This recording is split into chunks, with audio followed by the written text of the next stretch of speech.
우리 박영권 장로님이 여기서 어떤 일을 하시나요? 예배위원장. 그렇습니까? 지난 월요일날 박 장로님께서 서울대학병원에서 아주 큰 수술을 받으셨어요. 그래서 제가 이제 지난 목요일에 병원에 신방을 갔었습니다. 한 25cm를 수술하셨더라고요. 아주 큰 수술하셨는데, 아유 목사님 여기 이 속에 나쁜 놈이 들어서 그거 다 의사 선생님이 제거해 주셨습니다. 그래서 간절히 기도해드리고, 또 어제 퇴원을 하셔서 요즘에 병원에 오래 있지 않지 않습니까? 그래서 집으로 귀가하셨는데 위에서 기도해 주시기 바랍니다. 우리가 하나님 앞에 부름받고 선택받았다는 것은 특별한 것입니다. 우리가 성경에 보면은 사도 바울은 모든 서론에 이렇게 말합니다.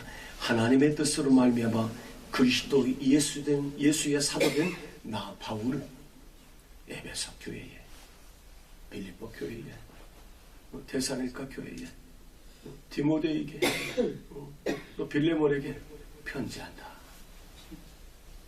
하나님의 뜻으로 말미암아 예수 그리스도의 사도가 되었다고 그렇게 표현하고 있습니다. 이 사도라는 말은 보냄을 받다, 심부름꾼이라는 거죠. 주님의 거룩한 복음의 사역을 위해서 보냄을 받아서 하나님 앞에 귀한 일을 맡겨주신 사명자입니다. 그렇기 때문에 오늘 저와 여러분, 내가 누구냐, 자기 정체성을 아는 것이 정말 중요합니다. 내가 누구냐? 나는 하나님 앞에 부름받은 거룩한 사명자다. 이 사명자는 사명이 끝나기 전에는 절대로 죽지 않습니다. 왜요? 하나님이 부르시고 또 소명을 주시고 또 선택하셨다는 것은 사명이 있기 때문이고 또 책임이 있다는 것이고요. 또 삶의 역할이 있기 때문에 하나님은 그를 부르시고 또 귀한 사명을 주셨다는 것입니다.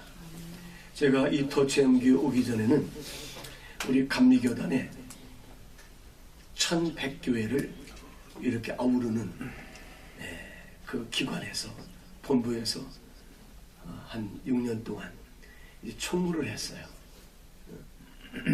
저는 그때 기도하면서, 하나님, 내가 지금 현재는 목회를 하지 않고 이 중부연회라는 이 1100교회 2200명의 목사님들, 장로님들이 한 3600명, 신자들이 한 30만 명 되니까 아주 큰 연회죠. 우리 감리교단의 가장 큰 연회가 이 중부연회입니다. 하나님, 이 종에게 이 귀한 직분을 맡길 수 있는 것은 참 하나님 앞에 부담스럽습니다. 그러나 하나님 앞에 늘 기도하면서 내가 최고의 큰 교회 목회를 하고 있구나. 나를 하나님이 선택하셔서 부르셔서 이 귀한 일을 맡겨주셨구나. 그렇게 제가 순종하면서 귀한 사역들을 감당하다가 이제 만나교회, 도체험교회를 제가 이제 부임하게 되었습니다. 우리나라가 지금 이제 아주 국가적으로 혼란하고 어지럽습니다. 여러분 정말 다 기도하시죠? 저희들 늘 날마다 우리 성도들과 통성으로 하나님 이 나라를 고쳐 주옵소서, 이 나라를 하나님 살려 주옵소서, 회복해 달라고 이렇게 기도하고 있습니다. 우리 성도들이 얼마나 그렇게 기도하는지 아주 눈물로 기도하면서, 정말 어떤 권사님은 정말 세게 기도하더라고요. 세게. 야, 저분이 정말 대통령을 사랑하고 나라를 사랑하고 이 민족을 사랑하는구나. 또 미국이라는 나라가 우리나라를 민감국가로 지정을 했어요. 여러분, 해외에서는 지금 우리 대한민국에 무슨 큰 일이 날 것처럼 아주 절체절명의 위기에 빠진 것처럼 그렇게 보도가 되고 사람들이 시각을 가지고 바라보고 있다는 것입니다. 우리는 늘 나라가 있어야 내가 있다는 사실을 기억하시는 기도할 수 있는 아름다운 주의 거룩한 그리스도인이 되어야 될 줄을 믿습니다. 한국교회가 지금 정체성을 면하지 못하고 있죠. 젊은이들이 많이 떠나고 있어요. 제가 얼마 전에 저희 교회 여자 청년이 목사님, 제가 결혼을 하게 되었어요. 목사님, 수리해 주세요. 이렇게 얘기하잖아요. 얼마나 감사하지. 아주 신실한 권사님 가정의 자녀인데 아주 믿음 생활 잘하고 있어요. 또 신랑감도 얼마나 그렇게 좋은 신랑감 하나님 붙여주셨는지. 이런 젊은이들이 교회에 많아서 무슨 우리 자매는 결혼해서 아기를 꼭 낳을 거지? 네. 하나 낳을까 말까 했는데 하나 낳겠다. 안 된다. 둘 내지 셋을 낳아야 된다. 하나님은 번성하고 생육하고 이제 하나님 앞에 복을 받는 거룩한 백성이 되는데 자네는 많이 다 해야 된다. 이 젊은이들이 지금 결혼을 포기하고 교회를 포기하고 신앙을 포기하고 그런 가운데 있잖아요. 우리 자녀들이 다 주 앞으로 돌아오는 역사가 있어야 될 줄로 믿습니다. 그래 오늘 저는 이제 출애굽기 1장 15절, 25절, 22절 통해서 따라서 합시다. 믿음은 하나님의 종으로 사는 것입니다. 믿음은 하나님의 종으로 여러분 신앙생활이라는 것은 하나님의 종으로 사는 것이고 하나님의 일꾼으로 사는 것이고 하나님의 사람으로 사는 것이고 주님의 제자로 사는 것이 신앙생활이다. 여러분 다 신앙생활 하시죠? 우리는 하나님의 종이고 하나님의 제자이고 하나님의 일꾼이고 하나님의 거룩한 자녀들이라는 거지요. 오늘 말씀 11절에 그렇게 말씀하고 있습니다. 그러나 학대를 받을수록 더욱 번성하여 퍼져갔다. 학대를 받는데 이스라엘 자손이 하나님께서 함께 하셔서 학대 속에서 저들이 죽어가는 것이 아니라 더 번성하고 확장되어가고 더 민족의 숫자가 늘어나는 이스라엘 민족을 오늘 말씀을 통해서 우리가 볼 수가 있습니다. 오늘 우리가 주목할 수 있는 것은 하나님의 명령과 왕의 명령이에요. 하나님의 명령에 순종할 것이냐 애국 왕 바로 왕의 명령에 순종할 것이냐. 여러분 이게 쉽지 않습니다. 국가의 통치 권력 앞에 서 있는 이 산파들이 왕이 불러다가 아주 단단히 이르잖아요. 이스라엘의 남자 아이들이 태어나거든 죽이고 여자 아이들이 태어나거든 살려두라. 애굽의 산파들은 왕의 명령을 듣지 않았어요.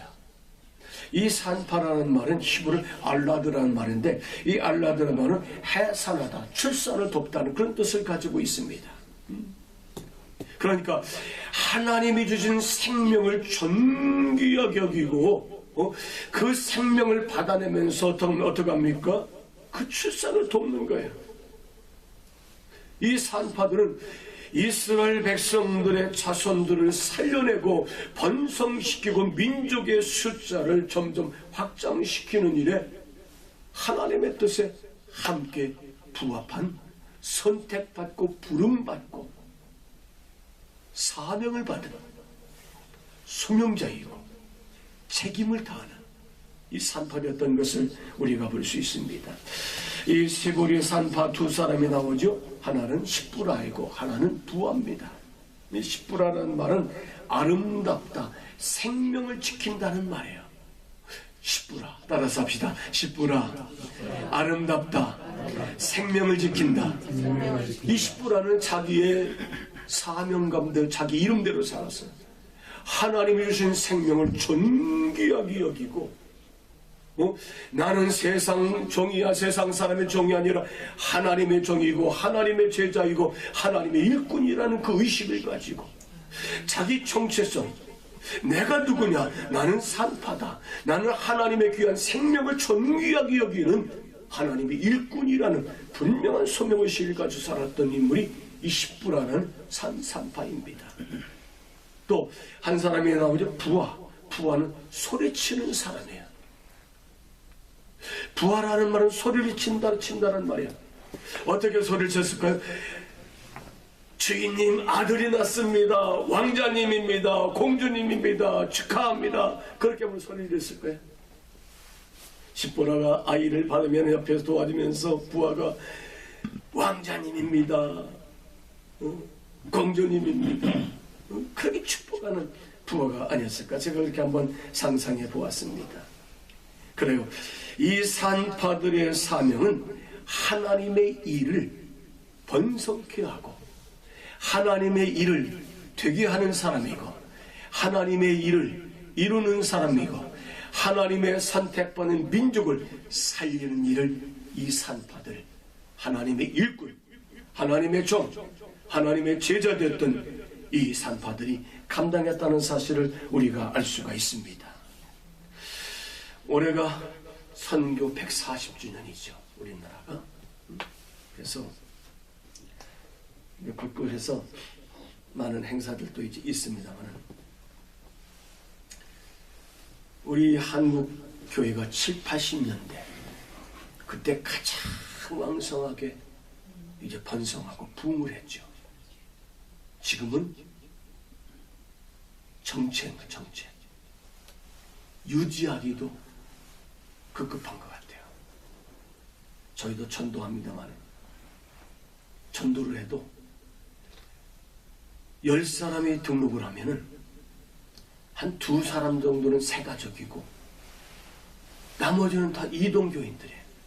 참 가슴 아픈 일이죠. 새로운 가족들이 주님 앞에 나와야 되는데 제가 며칠 전에 지난 겨울이죠. 우리 교역자들과 함께 저희 동네에 동춘 순댓국밥집이 있습니다. 9,000원이에요. 근데 거기 오신 분 보니까 벤츠를 타고 오고 아우디를 타고 오고 K9을 타고 BMW를 타고 오고 에쿠스를 타고 오고. 근데 오자마자 번호표를 뽑아야 돼요. 그 추운 날 덜덜덜 떨면서 뭐 먹으려고요? 순댓국밥 얼마짜리? 9,000원짜리. 달달달 번호표를 보고 몇 번 선임 들어가세요. 그럼 들어가는 거예요. 제가 하나님 우리 교회도 11시 주일날 예배를 위해서 새벽부터 와서 줄 서가지고 번호표를 뽑고서 순서를 해서 들어가는 그런 교회가 되었으면 좋겠습니다. 아니 그렇게 기도하게 되더라고요. 이 순댓국밥 9,000원짜리를 먹으면서 그 좋은 자동차 타고 멋진 사람들이 와서 덜덜덜 떨면서 번호표를 기다리는데 제가 지난 주간에 우리 감리교는 주님원 전도사님들 심사 또 논문 심사 또 시험 치르는 일이 있는데 제가 이제 심사위원회에서 갔는데 어느 전도사님이 그런 얘기를 하더라고요. 자기 교회는 교인들이 싸우는 게 너무 싫다는 거예요. 저 파도 쪽에 아주 큰 3,000명 정도 모이는 큰 교회입니다. 왜 싸우냐면은 앞에 와서 앞자리에 앉으려고 자리 싸움을 하는 거예요. 혹시 여러분 교회 그런 분들 많습니까? 이 앞자리 금자리예요. 그런데 자기 교회 성도들은 이 주일날 앞에 와서 이 앞자리 맨 앞에 은혜 받으려고 앞자리에 앉으려고 그렇게 크게 싸운다는 거예요. 그래서 농담이지? 근데 아닙니다 목사님. 진짜 성도들이 악을 쓰면서 싸운다. 내 자리라고. 이야 그런 교회는 정말 은혜로운 교회고 좋은 교회 아니냐. 대부분의 많은 교회들 앞자리 자꾸만 이렇게 거전하게 비는 것을 볼 수가 있습니다. 올해 우리가 한국 교회가 선교 140주년을 맞이하게 됩니다. 우리 창세기 50장을 보면은 요셉이 죽어가면서 자기 가족들에게 유언을 합니다. 하나님이 내 민족과 우리 가족들에게 저축과 꿀이 흐르는 가나안 땅을 우리 아브라함, 또 이삭의 하나님, 또 우리 아버지 야곱의 하나님께서 말씀하시고 약속하셨단다. 장차 그 땅에 들어갈 때에 내가 죽거든 내 해골뼈를 잘 수습을 해가지고 가나안 땅에 갔다가 묻어서 장사 지내달라고 그렇게 부탁을 합니다. 그리고 종살이를 430년을 이스라엘 백성들이 애굽에서 학대를 받으며 고된 노동을 하지요. 그때 이런 성경책이 있었을까요? 뭐 가죽이 있습니까? 종이가 있습니까? 이런 텍스트가 없었단 말이죠. 그런데 부모가 자손에게, 그 자녀들에게, 조상들이 그 자손들에게 우리는 하나님 앞에 선택받은 백성이고 민족이다.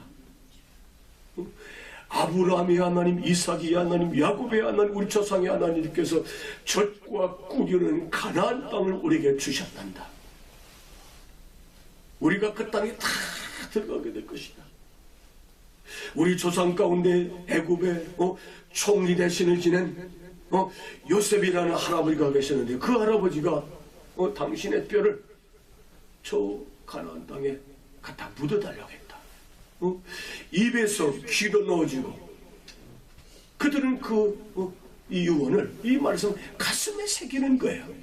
그것이 430년이라는 곧 이제 긴 세월 동안 고된 노동과 학대와 핍박 속에서도 그들은 그 신앙을 가지고 하나님은 우리 민족에게 거룩한 땅을 주신단다.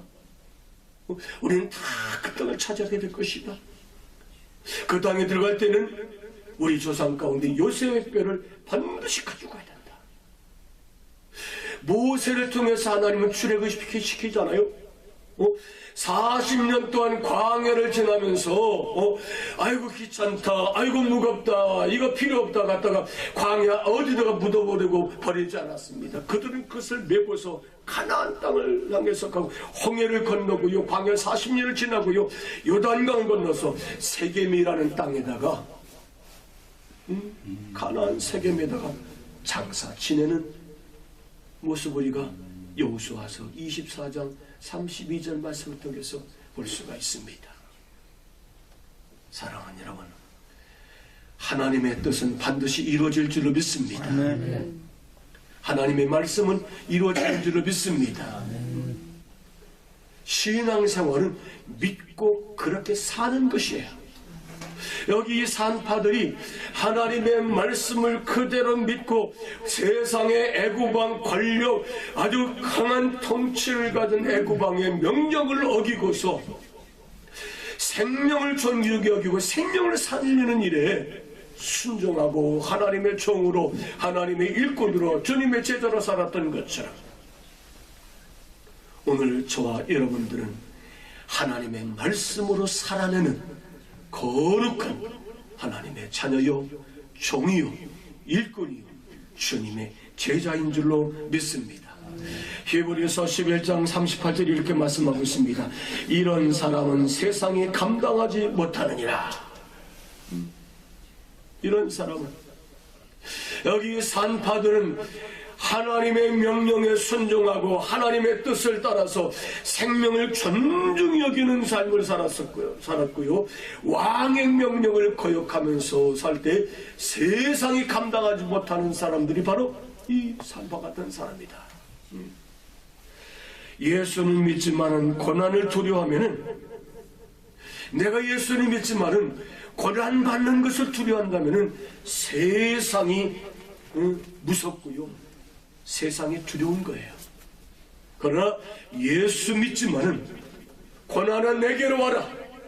이 고난을 통해서 내가 하나님의 거룩하신 큰 뜻을 내가 더 많이 얻게 되고 내가 배우게 될 것이다. 하나님을 만나게 될 것이다. 우리는 고난을 나갈 때 세상도 우리를 두려워하고 세상이 우리를 무서워할 줄로 믿습니다. 우리 믿음으로 사는 사람은 세상에 두렵지 않아요. 여기 산파들이 세상이 감당하지 못하는 사람들이에요. 왕의 명령을 어기고 하나님의 뜻을 따라서 순종했던, 여러분, 이 십부라와 부하가 누굽니까? 오늘 내가 한번 따라서 하겠습니다. 내가 십부라입니다. 내가 산파입니다. 내가 산파예요. 내가 오늘 저와 여러분이 산파 십부라라는 거예요. 여러분, 우리가 신앙생활에서 믿음과 세상이 충돌할 때 어떻게 됩니까? 우리 하나님 앞에 종으로 살아야 되겠죠? 목숨 걸고 신앙생활을 지켜내는 그리스도인이 되어야 돼요. 오늘 말씀 20절 말씀 보겠습니다. 하나님이 그 산파들에게 은혜를 베푸시니 그 백성은 번성하고 매우 강해지니라.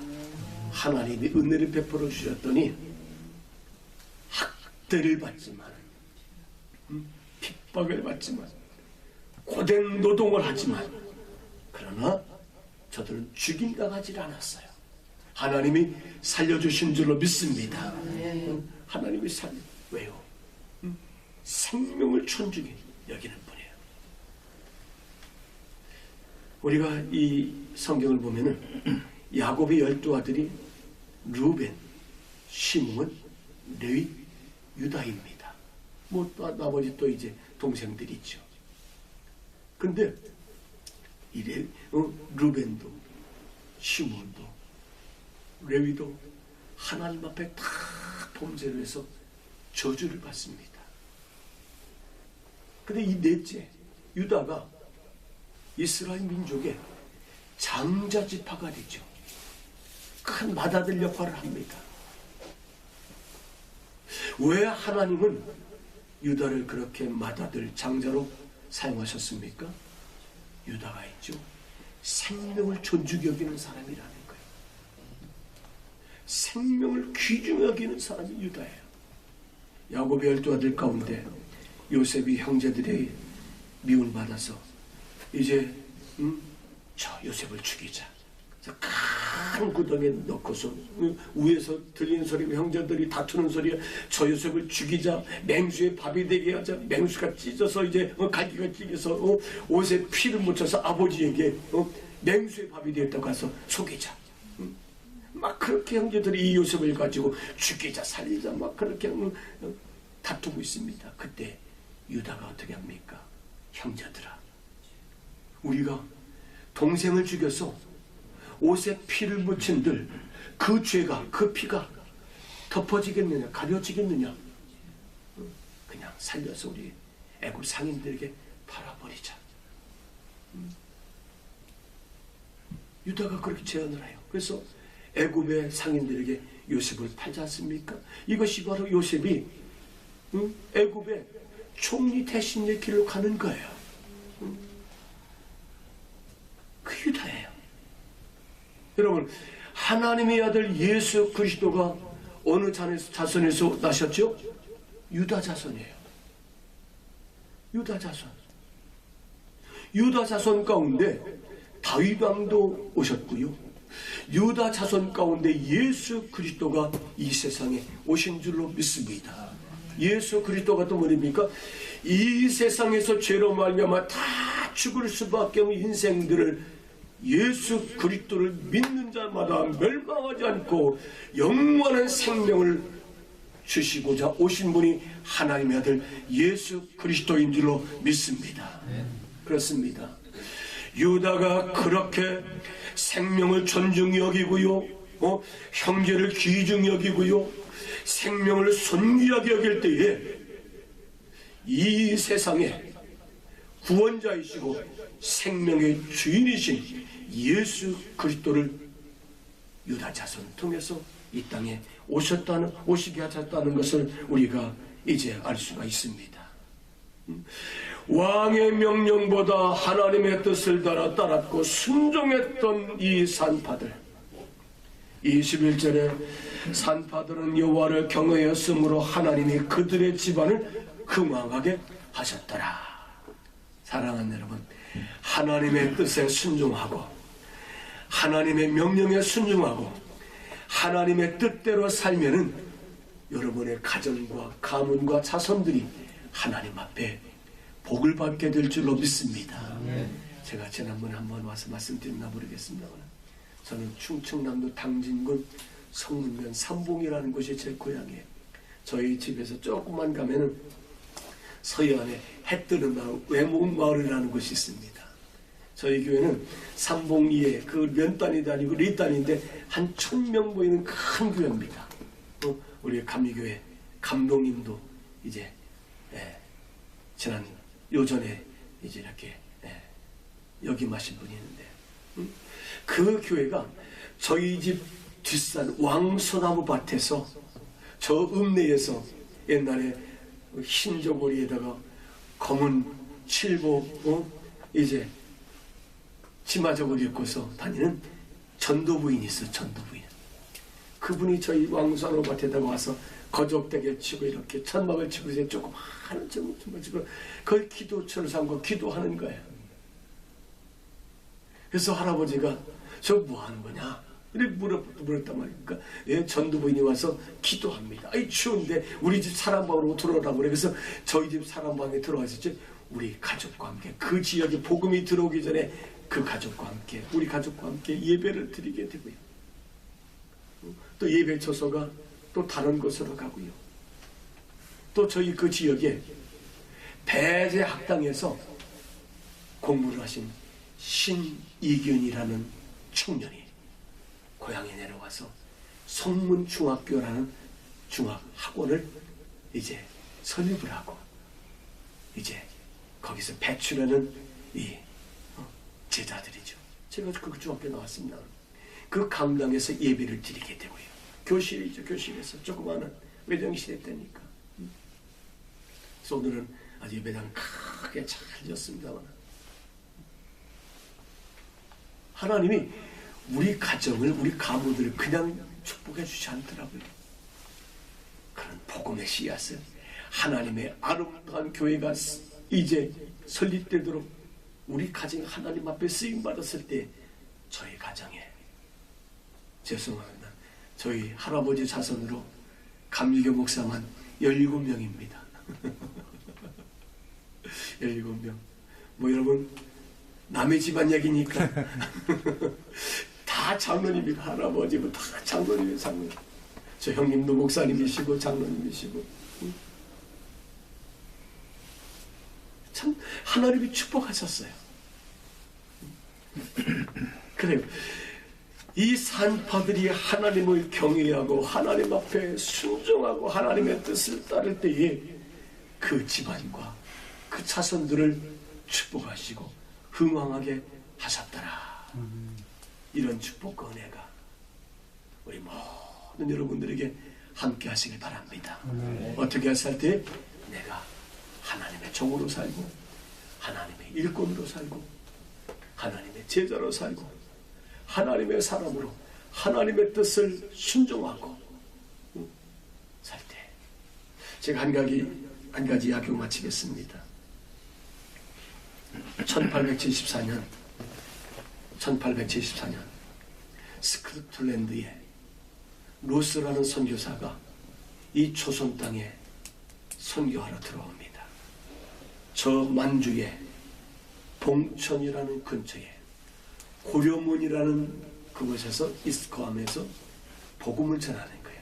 한문 성경을 가지고 전하는데 그 봉천이라는 곳에는 그 평안도 의주 상인들이 많이 몰려와서 이제 장사를 하는 곳이 이 봉천이라는 곳이라고 합니다. 그런데 선교사가 이 한문 성경을 가지고 나가서 전도를 하면은 거기 나오는 그 상인들, 우리 조선 사람들이 이 성경에는 관심이 없고 선교사가 스코틀랜드 영국에서 왔으니 그 의복이 얼마나 멋있겠어요.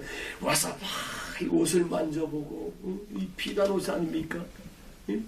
이 옷감, 이 하나님의 말씀 전하는 복음에 대한 관심이 아니라 이 선교사가 입은 의복, 이 비단 옷에 대한 관심을 가지고 그렇게 관심을 갖다라는 거.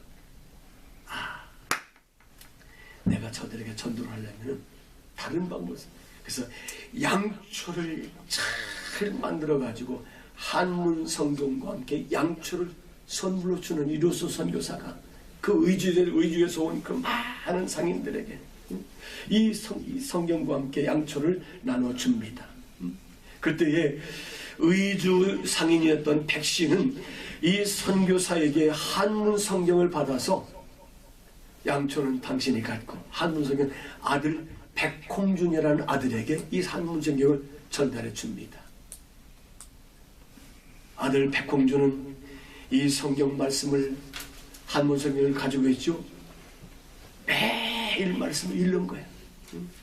매일 말씀을 읽고 그리고 그가 예수님을 고백하고 예수를 믿고 아버지 내가 예수 믿어야 되겠습니다.